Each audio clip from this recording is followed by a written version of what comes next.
وہ اپنی جھکی ہوئی کمر پر دونوں ہاتھ رکھے پل پر ادھر سے ادھر چکر لگاتا رہتا تھا۔ راہگیروں کو نہایت عاجزی سے ٹوکتا، قبلہ صرف 2 آنے کا سوال ہے، وہ جو ترکی ٹوپی پہنے ہوئے ہیں، اے حضرت صرف 1 چونی کا طلبگار ہوں۔ سنیے جناب، 1 دوانی مرحمت فرمائیں، حضور کے بال بچوں کو دعائیں دوں گا۔ اے صاحب، وہ جو سیاہ اچکن زیب تن کیے ہیں، سرکار صرف 1 اٹھنی کا سوال ہے۔ وہ صاحب جو سیاہ پمشو پہنے ہوئے ہیں، بندہ پرور 1 آنا تو مرحمت فرمائیں۔ وہ ہر راہگیر کو اس کی وضاقتہ کے مطابق مخاطب کرتا اور اس کی حیثیت کا اندازہ لگا کر سوال کرتا۔ راہگیر اس انوکھی دریوزہ گری پر چونکتے، پلٹ کر اسے دیکھتے، کچھ نہ کچھ اسے دیتے یا مسکراتے ہوئے اپنی راہ لیتے۔ اس گداگر کی عمر 30-32 سال سے زیادہ نہ تھی، مگر افیون کی لت نے جوانی ہی میں اسے بوڑھا بنا دیا تھا۔ سنا ہے وہ بھی کوئی تباہ حال نواب زادہ تھا، خاندانی عمرہ کے کسی گھرانے کا چشم و چراغ تھا۔ گداگری سے اسے جو کچھ ملتا اسے جیب میں ڈال کر شام کو کسی چنڈو خانے میں پہنچتا، مدک کا چھینٹا لگاتا، افیون کے نشے سے سرشار ہو کر غم غلط کرتا۔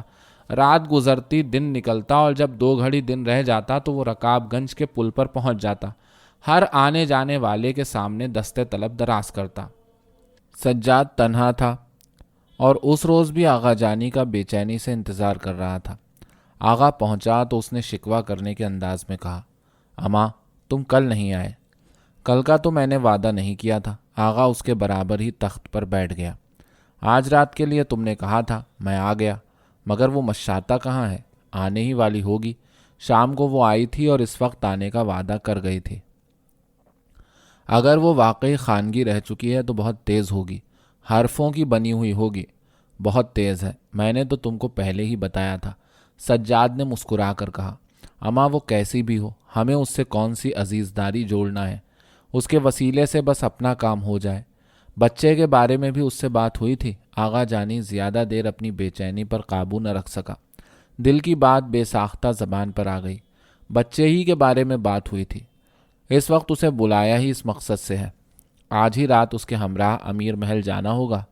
اماں آج نہیں تو کیا کالی جمعرات کو؟ سجاد بیگ نے تیکھے لہجے میں کہا۔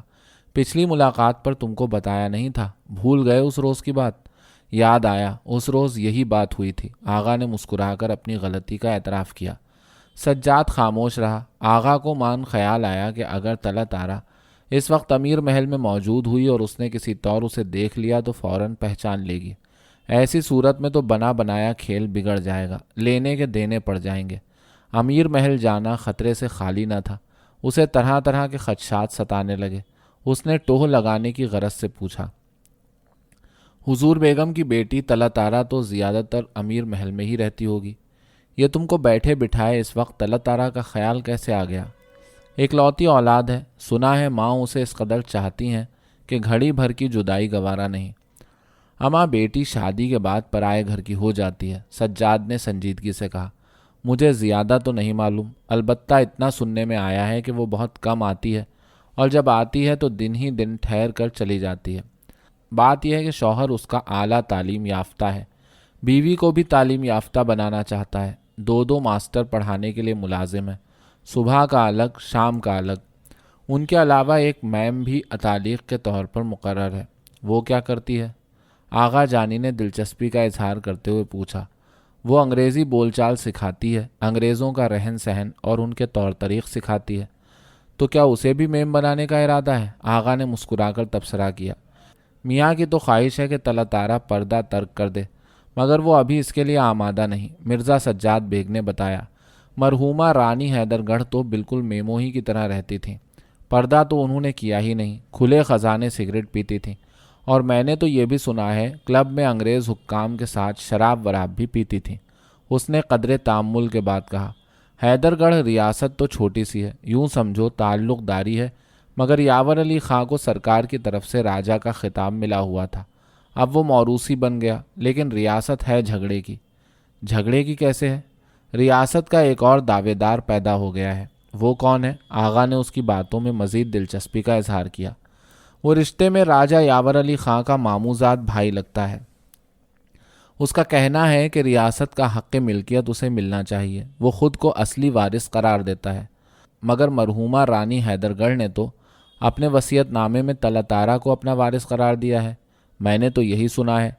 اما کوئی باقاعدہ وصیت نامہ تو ہے نہیں، سجاد نے آقا کو مطلع کیا۔ نہ کسی وکیل کی معرفت تیار ہوا ہے اور نہ ہی سرکار کی طرف سے منظور شدہ ہے۔ سنا ہے مرنے سے پہلے مرحومہ رانی حیدر گڑھ نے سادہ کاغذ پر ایک تحریر چھوڑی تھی، جس کی روح سے طلعت طارہ کو انہوں نے اپنا وارث قرار دیا ہے۔ اس تحریر کو دوسرے فریق نے غیر قانونی بتایا ہے، عدالت میں مقدمہ بھی دائر کر دیا ہے۔ اگر یہ بات ہے تب تو اس کا مقدمہ مضبوط ہے، آغا نے اپنے رد عمل کا اظہار کیا، مگر وہ بالکل کھکھل ہے۔ مقدمہ لڑنے کے لیے روپیہ چاہیے اور وہ اس کے پاس ہے نہیں۔ ادھر روپے کی ریل پیل ہے، دو بیرسٹر طلعت طارہ کی طرف سے مقدمے کی پیروی کے لیے کھڑے کیے گئے ہیں۔ سجاد نے بات کا رخ بدلتے ہوئے کہا، اما ان کی مقدمے بازی تو چلتی رہے گی، مجھے تو اس بات میں دلچسپی ہے کہ آج بچہ تم کو مل جائے تاکہ شادی کے لیے میرا راستہ صاف ہو جائے۔ دونوں باتیں کر رہے تھے کہ اسی اثنا میں ایک برقع پوش عورت سامنے سے آتی ہوئی نظر آئی۔ اسے دیکھتے ہی سجاد بیگ نے دبی زبان سے کہا، لو وہ آ گئی۔ آغا جانی نے نظریں اٹھا کر دیکھا، وہ اب قریب آ چکی تھی۔ وہ ملگجہ سفید برقع اوڑھے ہوئے تھی۔ دونوں کے سامنے پہنچتے ہی اس نے نقاب الٹ دی۔ وہ ادھیڑ تھی اور صورت شکل سے زمانہ ساز اور گھاگ نظر آتی تھی۔ سانولا رنگ تھا اور چہرے پر ہلکے ہلکے چیچک کے داغ تھے۔ آنکھیں چھوٹی چھوٹی تھیں اور ان میں ایک خاص قسم کی چمک تھی۔ اس نے آتے ہی دریافت کیا، وہ آپ کے دوست آ گئے؟ آئے ہوئے بھی دیر ہو گئی۔ سجاد نے آغا جانی کی طرف اشارہ کیا، یہ بیٹھے ہیں، بس تمہارا ہی انتظار ہو رہا تھا۔ وہ قریب پڑی ہوئی ایک بینچ پر بیٹھتے ہوئے تھکی ہوئی آواز میں بولی، سیدھی امیر محل سے آ رہی ہوں۔ قسم لے لیجئے جو راستے میں کہیں رکی ہوں، صرف آج ہی نہیں، کئی روز سے صرف آپ ہی کے کام کے لیے ماری ماری پھر رہی ہوں۔ حالانکہ میرے پاس اور بھی کئی پیغام ہیں، کہیں رقعہ پہنچانا ہے، کہیں برد کھوے کا بندوبست کرانا ہے، کہیں دن تاریخ طے کرانا ہے۔ آپ کو کیا کیا بتاؤں، میری جان کو تو ہزار آزار ہیں، مگر مجھے تو آج کل آپ ہی کے کام کی دھن ہے۔ وہ مشین کی طرح فرفر بولتی رہی۔ دونوں خاموش بیٹھے اس کی باتیں سنتے رہے۔ وہ بولتے بولتے ذرا رکی تو سجاد نے ٹوکا، تو اب پھر کیا ارادہ ہے؟ اے ارادہ کیا ہے؟ اس نے آغا کی جانب ہاتھ اٹھا کر کہا، انہیں اپنے ساتھ امیر محل لے جاؤں گی۔ وہ زیر لب مسکرا کر سجاد کی جانب متوجہ ہوئی، میاں اب ایسی بھی کیا بے صبری، سب کچھ تو طے ہو چکا ہے، اب تو 4 بھائی بندوں کو اکٹھا کر کے 2 بول پڑھوانا رہ گئے ہیں۔ سجاد جھینپ کر رہ گیا۔ آغا بھی گمسم بیٹھا رہا، مگر مشاطہ خاموش نہ رہی۔ ایک بیڑا پان کا تو کھلوائیے، منہ پھیکا پھیکا ہو رہا ہے۔ تنبولی کی دکان قریبی تھی۔ سجاد نے آواز دے کر 3 گلوریاں لانے کے لیے کہا اور مشاطہ سے دریافت کیا، اشرف نواب کی طرف بھی گئی تھی؟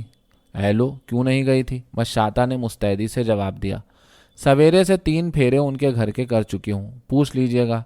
اے اللہ رکھے، آپ تو ٹھہرے نوشا میاں، اس وقت تو صاحب معاملہ اشرف نواب ہی ہیں، سب کچھ انہی کے ذریعے طے ہو رہا ہے۔ وہ بیچ میں نہ پڑتے اور میں جان نہ لڑاتی تو خدا ہی اس رشتے کو طے کرواتا۔ ہے کیسے کیسے طوفان اٹھے ہیں، کیا کیا بکھیڑے پیدا ہوئے ہیں، اکیلے دم پر سب کا سامنا کیا ہے۔ 100 روپے اور جوڑا لوں گی، دیکھیے اس وقت ہیل و حجت نہ کیجیے گا۔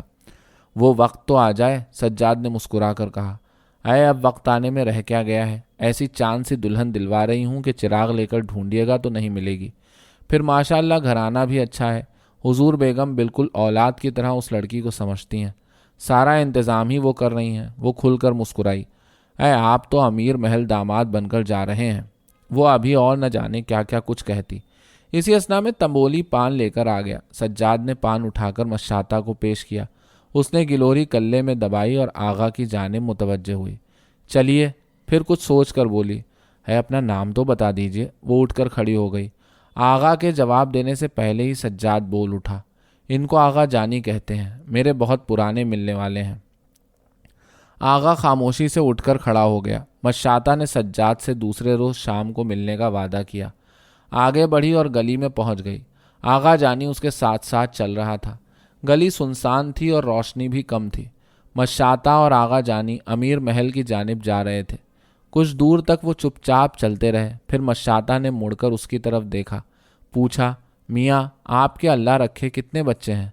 میں نے ابھی تک بیوی بچوں کا جھنجٹ نہیں پالا۔ آغا نے مسکرا کر جواب دیا، آپ بیوی بچوں کو جھنجٹ کہہ رہے ہیں؟ وہ گھر ہی کیا جس میں گھر والی نہ ہو، اور بچے تو گھر کی رونق ہوتے ہیں۔ اس نے فوری رد عمل کا اظہار کیا، تو گویا آپ ابھی تک چھڑے ہیں، جی ہاں، میں نے ابھی تک شادی نہیں کی۔ آغا نے شادی نہ کرنے کا یہ جواز پیش کیا۔ والدین انتقال کر چکے ہیں، ایک سیانی بہن ہے، چاہتا ہوں پہلے اس کے فرض سے سبکدوش ہو جاؤں، پھر اپنا گھر بساؤں۔ آغا نے سخن سازی سے کام لیا، ورنہ حقیقت یہ تھی کہ اس کی چھوٹی بہن کا عرصہ ہوا بیاہ ہو چکا تھا۔ وہ اپنے شوہر کے ساتھ اٹاوا میں رہتی تھی، کئی بچے بھی تھے، مگر دونوں عرصہ دراز سے ایک دوسرے سے قطعی بے تعلق تھے۔ اس کے علاوہ آغا جانی کی نہ کوئی بہن تھی اور نہ بھائی۔ بہن کے لیے کوئی پیغام بھی آیا؟ مشاطہ نے اپنے ڈھب سے بات آگے بڑھائی۔ میرے پاس لڑکوں کے کئی اچھے رشتے ہیں، کہیے تو کسی کا رقعہ لے کر آؤں؟ مجھے اپنے گھر کا پتہ بتا دیجیے۔ آغا کا ٹھکانہ عشرت منزل میں تھا اور اس کے بارے میں وہ اسے بتانا نہ چاہتا تھا، لہٰذا اس نے بات آگے نہ بڑھنے دی۔ بہن کی نسبت تو پہلے ہی طے ہو چکی ہے، ادھر ذرا ہاتھ تنگ ہے، حالات ٹھیک ہوتے ہی اس کا بیاہ کر دوں گا۔ اللہ نے چاہا تو وہ جلدی اپنے گھر بار کی ہو جائے گی، مگر آپ نے کچھ اپنے بارے میں بھی سوچا؟ اس کے فرض سے ادا ہونے کے بعد ہی سوچوں گا، فی الحال ایسا کوئی ارادہ نہیں۔ ماشاء اللہ، آپ جوان جہان ہیں، کیسے گزارا ہوتا ہے؟ بس کسی نہ کسی طرح گزارا ہو جاتا ہے۔ آغا نے ٹالنے کی کوشش کی۔ چوک کی کوٹھے والیوں کے بھاؤ تو بہت اونچے ہیں، اس دفعہ اس نے کھل کر بات کی۔ اس کے بارے میں سجاد کا اندازہ بالکل درست تھا، وہ جوانی میں خانگی رہ چکی تھی۔ عمر ڈھلی اور جوانی کا سورج غروب ہوا تو اس کا دھندا ختم ہونے لگا۔ پیٹ پالنے کے لیے اس نے مشاطہ کا پیشہ اختیار کر لیا، لیکن اس کے ساتھ ساتھ چوری چھپے خانگیوں کی دلالی بھی کرتی تھی۔ میں تو کہتی ہوں ادھر ادھر بھٹکنے کے بجائے کسی خانگی کے پاس چلے جایا کریں، ادھر آپ کا ہاتھ بھی تنگ ہے، روپے 1.5 میں کام چل جائے گا۔ آغا جانی اس کی حوصلہ افزائی کرنا نہ چاہتا تھا، وہ کچھ کہنا ہی چاہتا تھا کہ اسی اثنا میں 2 راہگیر اندھیرے سے نکل کر سامنے آ گئے۔ آغا خاموش رہا، وہ بھی کچھ نہ بولی، مگر جب راہگیروں کے قدموں کی آہٹ مدھم پڑ کر خاموشی میں تحلیل ہو گئی تو اس نے پھر بات چھیڑی۔ کہیے تو کہیں لے چلوں؟ دونوں اس وقت ایک سنسان گلی سے گزر رہے تھے۔ گلی تنگ تھی اور خاصی تاریک بھی تھی، گلی کے دونوں طرف بوسیدہ مکانات تھے۔ سنا ہے کہ خانگیاں تو ٹاپے والی گلی میں رہتی ہیں اور وہ یہاں سے بہت دور ہے۔ آغا نے کترانے کی کوشش کی۔ صرف ٹاپے والی گلی میں خانگیاں نہیں رہتی ہیں، مشاطہ نے اسے مطلع کیا۔ جگہ جگہ ان کے اڈے ہیں، ایک تو اسی گلی میں ہے۔ اس نے قریب کے ایک مکان کی سمت ہاتھ اٹھا کر اشارہ کیا۔ یہ سامنے ہی تو ہے۔ مشاطہ نے آغا کے جواب کا انتظار بھی نہ کیا، تیز تیز قدم اٹھاتی اس مکان کے سامنے جا کر ٹھہر گئی۔ یہ مکان بھی بوسیدہ تھا، آگے اونچی دیوار تھی مگر کہیں کہیں سے ٹوٹ پھوٹ گئی تھی۔ دروازے کا رنگ روغن بھی کب کا اڑ چکا تھا۔ آغا بڑھ کر اس کے قریب پہنچ گیا۔ مشاطہ نے دروازے کی کنڈی پکڑ کر ہولے ہولے کھٹکھٹائی۔ ذرا ہی دیر بعد چاپ سنائی دی، دروازے کا ایک پٹ ذرا سا کھلا۔ 12-13 برس کے ایک نوعمر لڑکے نے منہ باہر نکال کر پوچھا، کون ہے؟ بوٹن، مشاطہ نے اسے مخاطب کیا۔ اماں سے جا کر کہو خالہ انوری آئی ہیں، ساتھ میں کوئی اور بھی ہے۔ بوٹن نے کوئی جواب نہ دیا، مشتبہ نظروں سے آغا کو بغور دیکھا اور اپنا چہرہ اندر کر لیا۔ دروازہ بند ہو گیا، خاموشی چھا گئی۔ آغا جانی بہت سٹپٹایا۔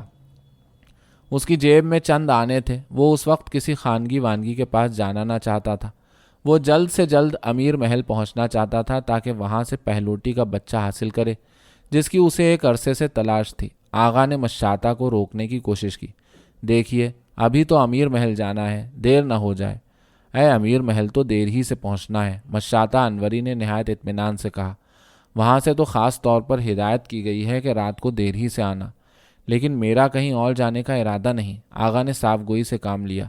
ویسے آپ سے کیا چھپانا، میری جیب اس وقت بالکل خالی ہے۔ 2-4 روپے تو جیب میں پڑے ہی ہوں گے۔ مشاطہ نے اسے گھیرنے کی ایک اور کوشش کی۔ کوئی بات نہیں، میں نے تو آپ کو پہلے ہی بتا دیا تھا کہ یہاں اس سے بھی کم میں کام چل جائے گا۔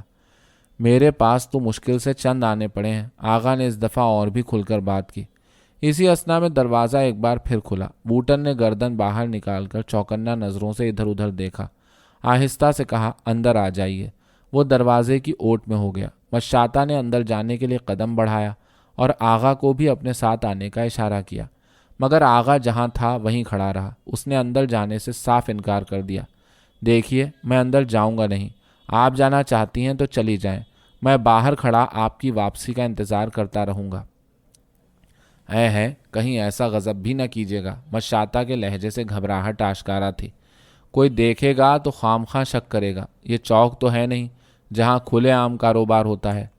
یہاں یہ سب کچھ چوری چھپے ہوتا ہے، ایسی رازداری برتی جاتی ہے کہ کسی کو کانو کان خبر نہ ہو، ورنہ محلے والے رہنا دوبھر کر دیں گے۔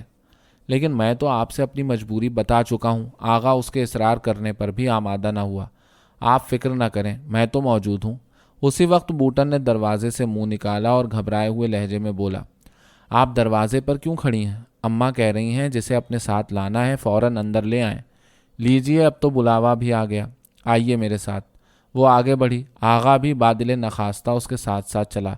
دونوں گھر کے اندر داخل ہو گئے۔ بوٹن دروازے کے ساتھ ہی لگا کھڑا تھا۔ اس نے جلدی سے دروازہ بھیڑ کر کنڈی لگا دی۔ آغا نے دیکھا دروازے کے سامنے خاصا وسیع آنگن تھا۔ آنگن کے ایک گوشے میں نیم کا گھنا درخت تھا۔ درخت کے نیچے مرغیوں کی ڈھابلی تھی۔ مرغیاں اس وقت بھی ڈھابلی کے اندر وقفے وقفے سے کڑکڑا رہی تھیں۔ آنگن کا فرش کچا تھا۔ بائیں ہاتھ کو باورچی خانہ تھا جس پر چھپر کی چھت تھی۔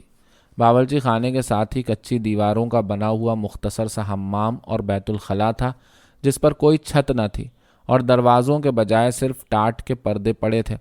باورچی خانے کے عین سامنے آنگن کی دوسری طرف دالان تھا۔ آنگن میں رسی کی الگنی تھی۔ اس پر ایک بوسیدہ چادر اس طرح پڑی تھی کہ اس طرف کا حصہ نظر نہ آتا تھا۔ ادھر سے بچوں کے رونے اور عورتوں اور مردوں کے بولنے کی آوازیں ابھر رہی تھیں۔ انوری دالان کی جانب بڑھی۔ آغا اس کے پیچھے پیچھے چلا۔ دالان میں ایک طرف لکڑی کی اتنی بڑی چوکی تھی جس پر 3-4 افراد کے بیٹھنے کی گنجائش تھی۔ چوکی پر ملگجی سفید چادر بچھی تھی۔ چادر پر ایک گاؤ تکیہ رکھا تھا۔ گاؤ تکیے سے ٹیک لگائے ایک دبلی پتلی ادھیڑ عورت کلی دار پاجامہ پہنے بیٹھی تھی۔ اس کا رنگ زردی مائل کھلتا ہوا تھا۔ سر کے بال کھچڑی تھے، چہرہ مرجھایا ہوا تھا، لیکن چہرے کے نقش و نگار بتاتے تھے کہ جوانی میں خوبصورت اور طرحدار رہی ہوگی۔ وہ اپنے رکھ رکھاؤ سے نائکا معلوم ہوتی تھی۔ اس کے قریب چھوٹا سا پاندان رکھا تھا جس پر مدت سے قلعی نہ ہوئی تھی۔ جگہ جگہ سے میلا میلا تانبا نظر آ رہا تھا۔ چوکی سے ذرا ہٹ کر کوٹری تھی۔ کوٹری کا دروازہ بند تھا۔ اس کی دیوار میں فٹ بھر اونچا موکھا تھا جس پر ٹین کا چراغ رکھا تھا۔ چراغ روشن تھا اور اس کی دھندلی دھندلی روشنی دالان میں پھیلی ہوئی تھی۔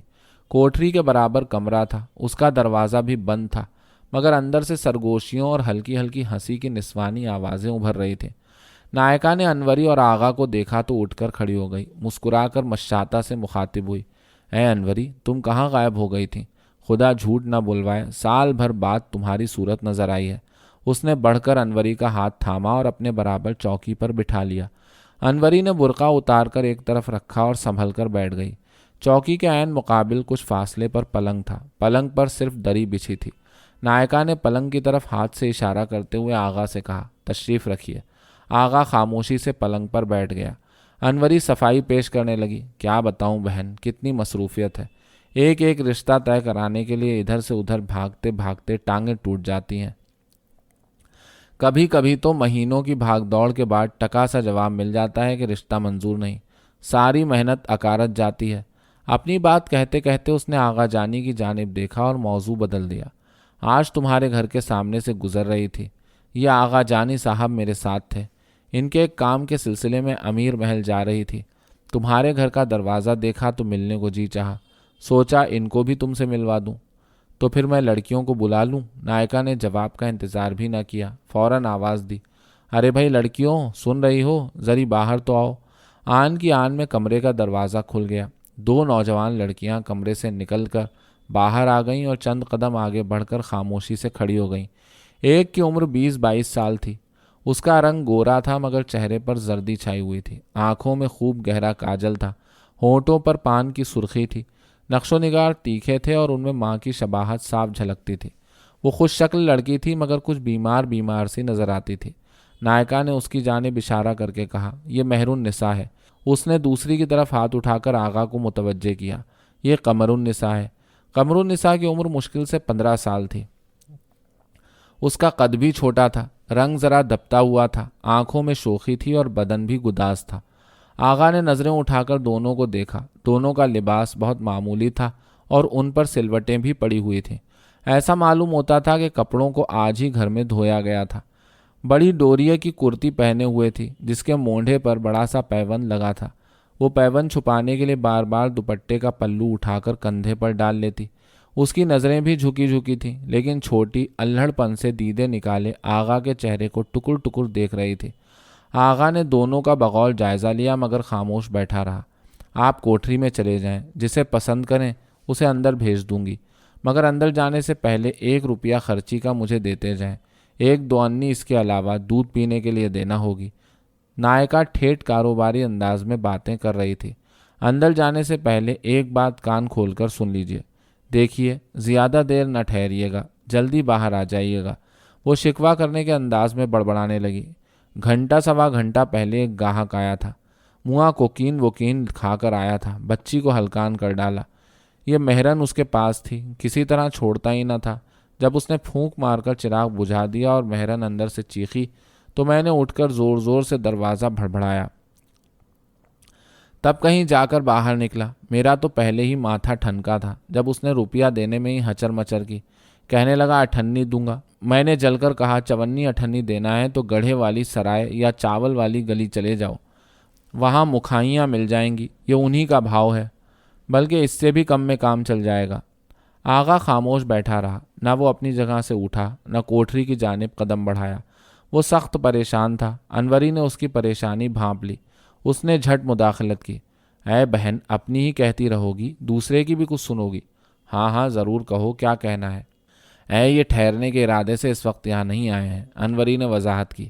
یہ تو اندر آنے کو بالکل تیار نہیں تھے، میرے اصرار کرنے پر آئے ہیں۔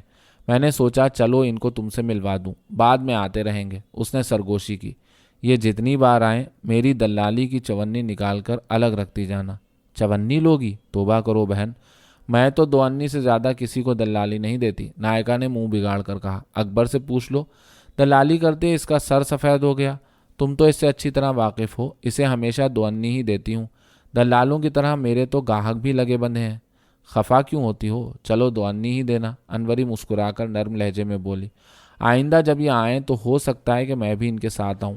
ویسے تم ان سے واقف تو ہو گئیں، یہ تم نے اچھا کیا۔ بغیر جان پہچان کے میں کسی کو اندر آنے نہیں دیتی۔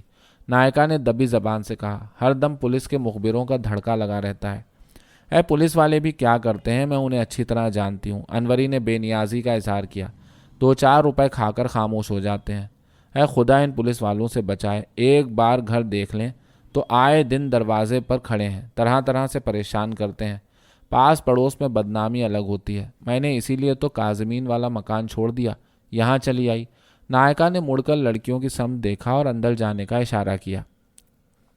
دونوں خاموشی سے کمرے میں چلی گئیں اور دروازے کے پٹ بھیڑ دیے۔ بوٹن جو دیر سے دروازے کے قریب کھڑا تھا، آہستہ آہستہ چلتا ہوا دالان میں داخل ہوا اور ماں کے عقب میں جا کر چوکی پر بیٹھ گیا۔ بہن، اب تم بڑی کی کمائی بہت کھا چکی، کسی کے ساتھ اس کا پلو باندھ دو، خیر سے اپنے گھر بار کی ہو جائے۔ انوری نے منجھی ہوئی مشاطہ کی حیثیت سے مشورہ دیا، میرے پاس کئی لڑکوں کے رشتے ہیں، کہو تو اس کے لیے بھی بات کروں۔ اے بہن، 2 کی کمائی میں تو پورا پڑتا نہیں، اکیلی قمرن سے کیسے کام چلے گا؟ کیوں نہیں پورا پڑتا؟ دن میں ترپائی کے کرتے سیتی ہو، مرغیاں بھی پال رکھی ہیں، انڈوں اور چوزوں سے بھی کچھ نہ کچھ تو مل ہی جاتا ہوگا۔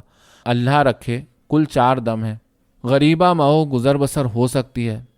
صرف 4 دم کہاں، بھائی بھی تو میرے ساتھ ہی رہتا ہے، اس کی بیوی ہے، 4 بچے ہیں، وہ کوئی کام دھندہ نہیں کرتا، مگر تمہاری بھاوج تو کڑھائی کا کام کرتی ہے۔ اس کے بعد بھی کہاں پورا پڑتا ہے، ایسا برا وقت لگا ہے کہ تم سے کیا بیان کروں۔ اب یہی دیکھو، مہرن ضد کر رہی ہے، اسے نیا جوڑا تک سلوا کر نہ دے سکی۔ بوٹن ننگے پیر گھومتا پھرتا ہے، اسے اب تک جوتی بھی نہیں دلوا سکی۔ سوچتی ہوں کچھ پیسے بچ جائیں تو اسے ایک کھڑاؤں منگوا دوں، ننگے پیر تو نہیں پھرے گا۔ نائکا اپنی پریشان حالی بیان کرنے لگی۔ ادھر ہر چیز کو جیسے آگ لگ گئی۔ غضب خدا کا، دودھ 2 آنے سیر ہو گیا، پچھلی عید پر منگایا تھا تو 8 آنے کا پورا 5 سیر دیا تھا۔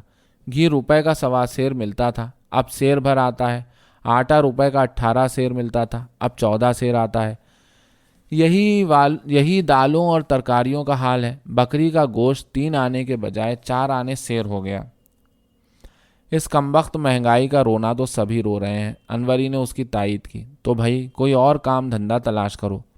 اب تو یہی رہ گیا ہے کہ کسی کے گھر جا کر ماما گیری کروں، ہنڈیا پکاؤں، برتن مانجوں۔ اس نے صاف انکار کر دیا۔ جو سنے گا یہی کہے گا کہ معتمد الدولہ کی نواسی اور نواب دلارے کی بیگم اب ماما گیری کرتی پھر رہی ہیں۔ نہ بابا، اتنے عالی خاندان کے نام کو بٹا نہیں لگا سکتی۔ اس نے ٹھنڈی سانس بھری۔ خدا بخشے نواب صاحب مرحوم کو میں نے کتنا کہا، کس کس طرح نہ سمجھایا، مگر وہ تو اس وقت ہوا کے گھوڑوں پر سوار تھے۔ پانی کی طرح پیسہ بہایا، ساری جائیداد رہن رکھ دی، میرا زیور تک نہ چھوڑا۔ اور جب ڈگری ہوئی اور قرقی گھر پر آئی تو خود تو شرم سے زہر کھا کر سدھار گئے، مجھے اور ان بچے بچیوں کو دکھ جھیلنے کے لیے چھوڑ گئے۔ نائکا کا لہجہ رقت انگیز ہو گیا، جس فخر النساء بیگم کی کسی نامحرم نے آواز تک نہ سنی تھی۔ اب خانگی کہلاتی ہے، جوان بیٹیوں کی خرچی کھاتی ہے، لعنت ہے ایسی زندگی پر۔ صبر کرو بہن، جو ہونا تھا ہو گیا، انوری نے اسے تسلی دی۔ ایک تم پر منحصر نہیں، میں تو کتنی ہی ایسی بیگمات کو جانتی ہوں جنہوں نے حالات سے مجبور ہو کر خانگی کا پیشہ اختیار کر لیا۔ تم سلطان جہاں کو تو جانتی ہوگی، اے وہی جو خود کو واجد علی شاہ کی پوتی بتاتی ہیں۔ جب وہ ٹوریا گنج میں سبزی منڈی کے پاس رہتی تھیں تو ان کی بیٹیوں کے لیے کئی بار میں گاہک لے کر گئی۔ میں سلطان جہاں کو بہت اچھی طرح جانتی ہوں۔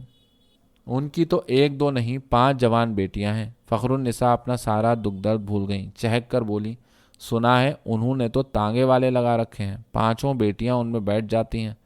ٹانگوں کے ارد گرد چادریں بندھی ہوئی، پردے کا پردہ اور رازداری بھی کہ کسی کو خبر نہ ہو کہ تانگے میں کون جا رہا ہے۔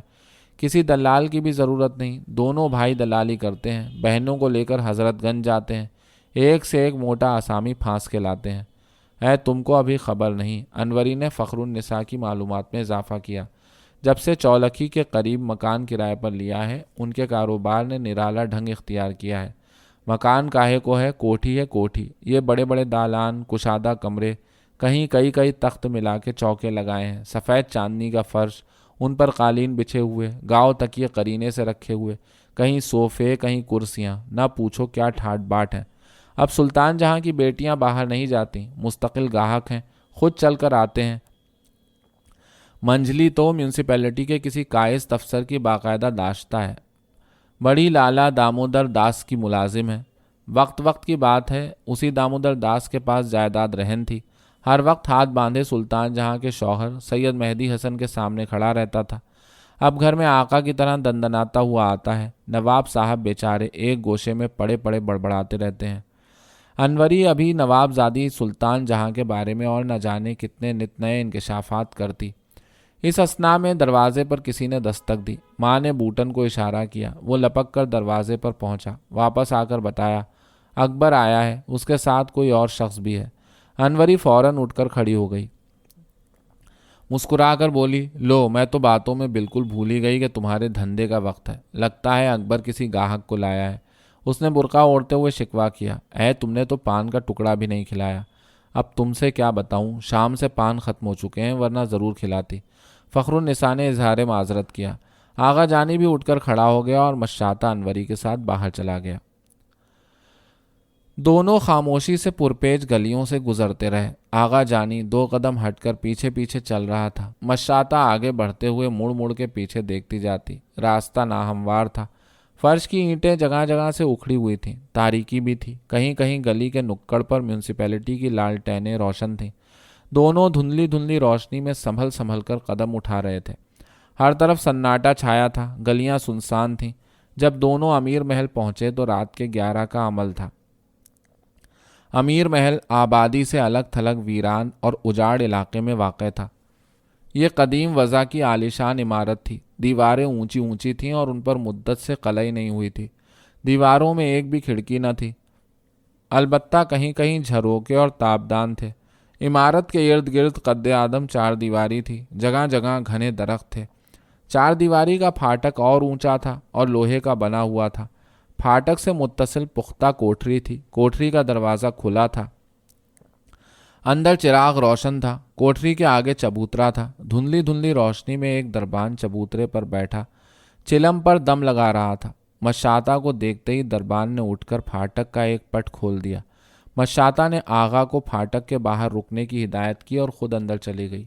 آغا خاموش کھڑا رہا، دربان نے اسے دیکھا مگر بات چیت نہ کی، پھاٹک بند کیا اور اپنی جگہ پر جا کر بیٹھ گیا۔ امیر محل کے سامنے لقودق میدان تھا۔ ذرا ہی دیر بعد کتوں کا ایک غول نمودار ہوا اور انہوں نے غرا کر لڑنا شروع کر دیا۔ مگر وہ پھاٹک کے قریب نہ آئے۔ آغا مڑ مڑ کر کتوں کو دیکھتا رہا۔ نہ دربان نے اندر آنے کے لیے کہا اور نہ ہی آغا نے اندر داخل ہونے کی خواہش کا اظہار کیا۔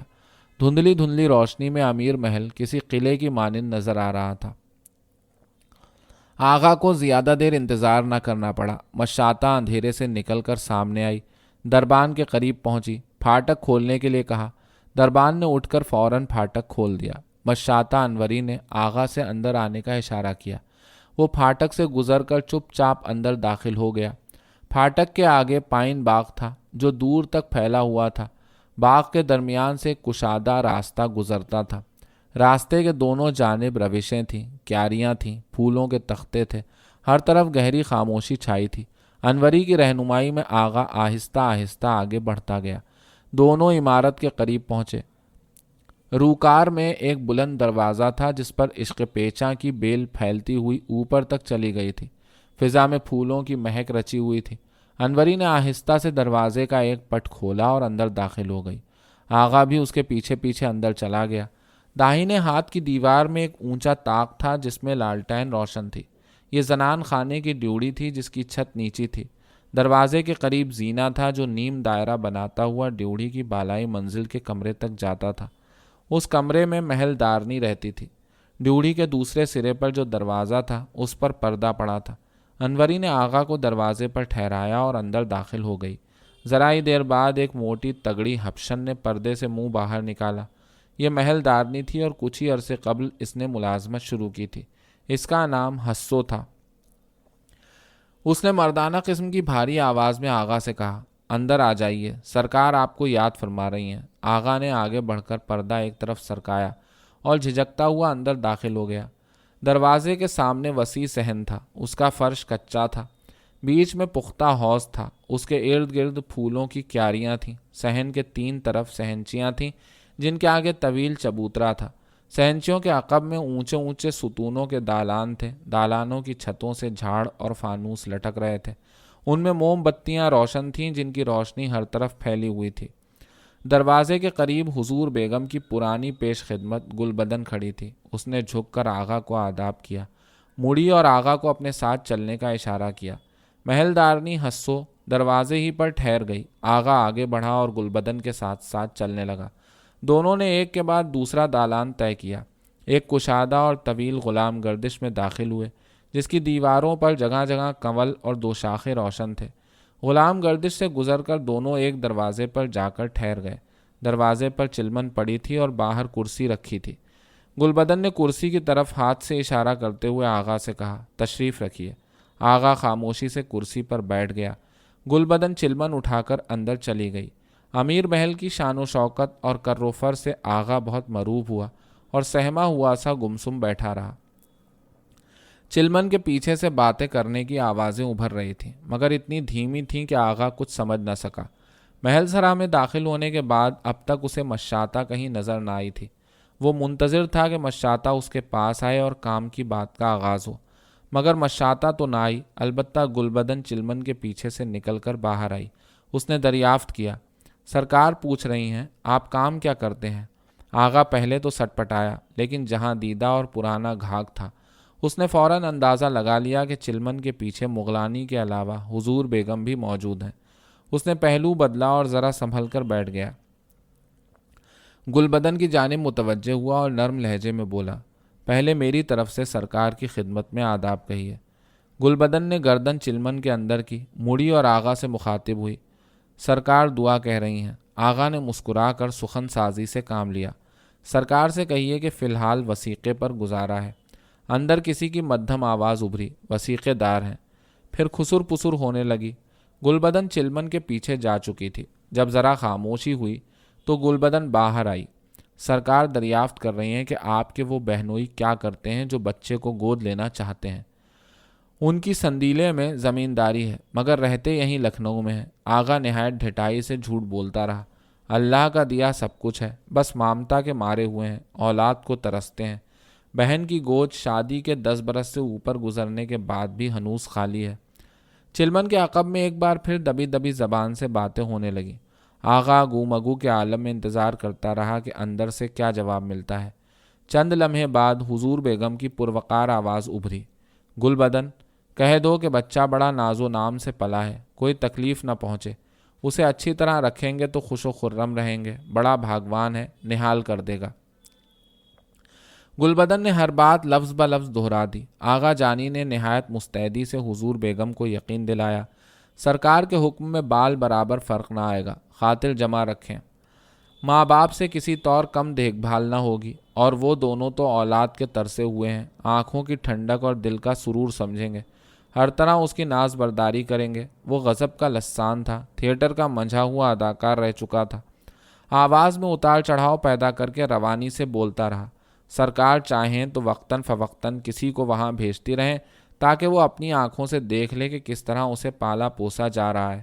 حیدر گنج میں راجہ ٹکیت رائے کی مسجد کے قریب ان کا عالیشان مکان ہے۔ شبر علی حسینی ان کا نام ہے، محلے کا ہر فرد ان سے واقف ہے۔ اس نے قدر تامل کے بعد کہا، اب تو رات زیادہ ہو چکی ہے، اجازت ہو تو کل حاضر ہو جاؤں، کسی کو میرے ساتھ کر دیا جائے کہ مکان دیکھ لے، یہ مناسب رہے گا۔ حضور بیگم کی آواز چلمن کے پیچھے سے ایک بار پھر ابھری۔ وہ آغا جانی کی چرب زبانی اور لچھے دار باتوں سے اس قدر متاثر ہوئیں کہ اس نے جو کچھ کہا انہوں نے آنکھ بند کر کے اس پر یقین بھی کر لیا۔ گل بدن، کہہ دو کہ کل نہیں پھر کسی روز آ جائیں اور کسی خادمہ کو اپنے ہمراہ لے جائیں اور اسے اپنے بہنوئی کا مکان دکھا دیں، ویسے نام اور پتہ تو بتا ہی دیا ہے، اور 100 باتوں کی ایک بات یہ کہ سجاد بیگ تو موجود ہی ہیں۔ ان کے لہجے میں رقت پیدا ہو گئی، بھائی ہمارا کیا ہے، اللہ کی امانت ہے، وہی اس کا والی وارث ہے، ہم تو اس کی امانت سپرد کر رہے ہیں۔ آغا نے ایک بار پھر ان کو مؤدبانہ یقین دلایا کہ بچے کا ہر طرح خیال رکھا جائے گا، کسی طرح کی تکلیف نہ ہوگی۔ اندر سرگوشیاں ہونے لگیں، دیر تک یہ سلسلہ چلتا رہا۔ آغا خاموش بیٹھا، بے چینی سے پہلو بدلتا رہا۔ دفتن سرگوشیاں بند ہو گئیں اور خاموشی میں رک رک کر سسکیاں ابھرنے لگیں۔ کوئی گھٹی گھٹی آواز سے رو رہا تھا، پھر کسی نے اسے ڈانٹا، نجو یہ کیا حرکت ہے، صبر سے کام لو۔ یہ مغلانی کی آواز تھی، انہوں نے نرم لہجے میں اسے دلاسا دیا، اللہ جو کرتا ہے بہتری کے لیے ہی کرتا ہے، اس میں بھی اس کی کچھ مصلحت ہوگی، لو اب آنسو پونچھ ڈالو اور 2 گھونٹ پانی پی لو۔ اس کے بعد آہستہ آہستہ باتیں ہونے لگیں، مگر سسکیاں برابر ابھرتی رہیں۔ آغا کی نظریں چلمن پر لگی تھیں۔ آخر گل بدن چلمن اٹھا کر باہر آئی، بچہ اس کی گود میں تھا۔ اسی وقت نجو نے زور سے چیخ مار کر دہائی دی، سرکار اسے نہ جانے دیجیے، میں مر جاؤں گی، ہائے اللہ مجھ سے صبر نہیں ہوتا، اس کی جدائی کیسے برداشت کروں گی۔ نجو تو باز نہیں آئے گی، اس دفعہ حضور بیگم نے اسے ڈانٹا، تجھے کسی آئے گئے کی بھی شرم نہیں، بند کر رونا دھونا۔ لیکن سسکیاں بند نہ ہوئیں۔ گل بدن نے بچے کو آغا کی طرف بڑھایا، اس نے فوراً اٹھ کر اسے اپنے ہاتھوں پر سنبھال لیا۔ وہ ریشمی رضائی میں لپٹا ہوا تھا اور اس وقت بے خبر سو رہا تھا۔ اس نے ہاتھ پاؤں تک نہ ہلائے، نہ کل بلایا نہ رویا۔ گل بدن بچے کو آغا کی آغوش میں دے کر اندر چلی گئی، لیکن ذرا ہی دیر بعد واپس آ گئی اور روپے سے بھری ہوئی ایک سرخ تھیلی آغا کے ہاتھ میں دے کر بولی، یہ 300 روپے ہیں، سرکار نے فرمایا ہے کہ اس سے بچے کے کپڑے لتے بنوا دیجیے گا۔ آغا ششدر رہ گیا، مگر اس نے جلد ہی خود کو سنبھال لیا۔ دبی زبان سے جھجکتے ہوئے کہا، سرکار سے کہیے کیوں خام خواہ شرمندہ کر رہی ہیں، جیسا حکم دیں گی ویسے ہی کپڑے لتے بنوا دیے جائیں گے۔ سرکار کا یہی کیا کم احسان ہے کہ اولاد کے ترسے ہوئوں کو مامتا مل جائے گی، زندگی بھر دعائیں دیتے رہیں گے۔ اندر سے کوئی جواب نہ ملا، البتہ گل بدن چلمن کے پیچھے چلی گئی۔ واپس آئی تو اس نے کہا، سرکار فرما رہی ہیں یہ روپے تو آپ کو رکھنا ہی پڑیں گے، امیر محل سے بچہ خالی ہاتھ نہیں جائے گا۔ آغا نے کسی قدر تکلف سے تھیلی جیب میں ڈال لی، نرم لہجے میں بولا، سرکار کی اگر یہی مرضی ہے تو میں کیا عرض کر سکتا ہوں۔ گل بدن، کہہ دو کہ کسی کو کانو کان خبر نہ ہو کہ بچہ کہاں سے آیا ہے اور کیسے آیا ہے۔ چلمن کے پیچھے سے حضور بیگم کی پروقار آواز ابھری، اس ہدایت کو گرہ میں باندھ لیا جائے اور اس پر سختی سے عمل کیا جائے، پوری رازداری برتی جائے، اسی میں دونوں کا بھلا ہے۔ گل بدن نے حضور بیگم کی تنبیہ لفظ بہ لفظ دہرا دی۔ آغا جانی نے دوبارہ آنے کا وعدہ کیا، حضور بیگم سے اجازت لی اور واپس جانے کے لیے مڑا۔ مشاطہ اندر ہی بیٹھی رہی، تمام وقت نہ تو اس کی آواز سنائی دی نہ چلمن سے نکل کر باہر آئی۔ اس دفعہ گل بدن نے اس کی رہنمائی کی اور پھاٹک تک اس کے ہمراہ گئی۔ آغا پھاٹک سے باہر آیا تو خوشی سے اس کی بانچیں کھلی جا رہی تھیں۔ وہ بچے کو کندھے سے لگائے آہستہ آہستہ آگے بڑھا، میدان عبور کیا اور سڑک پر پہنچ گیا۔ اس نے کچھ ہی فاصلہ طے کیا تھا کہ خالی تانگا مل گیا۔ جیب گرم تھی، پورے 300 کی رقم تھی۔ اس نے تانگا ٹھہرایا، کرایہ بھی نہ طے کیا، بچے کو سنبھالے ہوئے تانگے میں بیٹھ گیا۔ اس کی ہدایت پر تانگا عشرت منزل کی جانب روانہ ہو گیا۔ رات خاصی بھیگ چکی تھی، سڑکیں سنسان تھیں۔ کوچوان نے 2-4 چابکیں لگائیں تو گھوڑا ہوا سے باتیں کرنے لگا۔